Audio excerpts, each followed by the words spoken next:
Hydralazine, trade name Apresoline. The indication for this medication is hypertension. The way it works is it's actually an arterial vasodilator.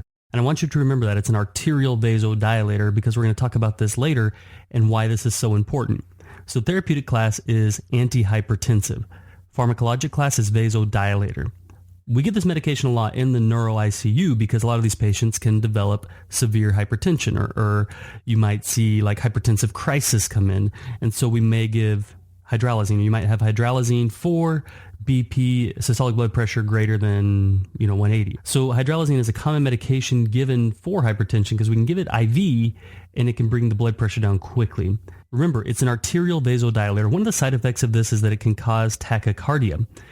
I want you to think about that really quickly. I want you to think about for just 1 second why this would cause tachycardia. Remember we said this is an arterial vasodilator.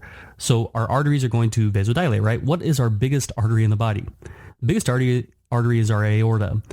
So as blood is coming out of our left ventricle, it's going to go first through the aorta out into the body. So as we give hydralazine, it's going to cause our aorta to vasodilate. Now our heart is okay with that, but it needs to compensate. It wants to keep our cardiac output the same. So in order to keep cardiac output the same, it is going to start beating faster. All right.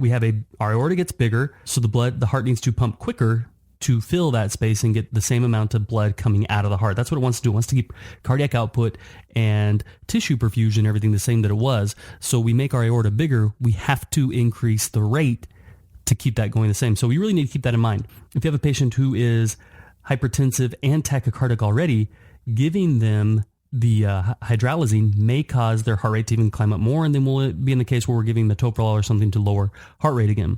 It can also cause sodium retention, arrhythmias, and angina. You need to monitor your blood pressure closely. So you don't just want to give this to your patient. You don't want to take your 8 o'clock vitals and say, okay, systolic blood pressure was 190. I'm going to give them 10 milligrams of hydralazine IV right now, and then never come back to check the blood pressure again until midnight. You want to make sure that it worked, first of all, and you also want to make sure it didn't do too much and bring their blood pressure down too far.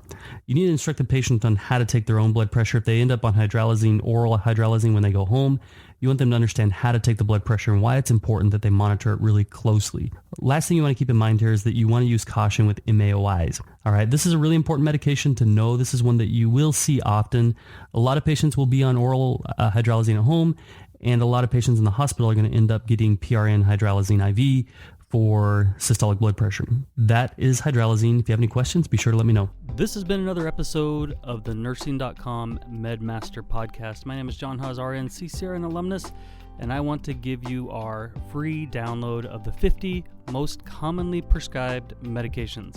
To get that free download, just go to nursing.com/50meds. That's 50, nursing.com/50meds. We love you guys. We want you to succeed. That's why we provide clear, concise, and visual supplement for nursing school and the clinical floor. We love you guys. Go out and be your best selves. Happy nursing.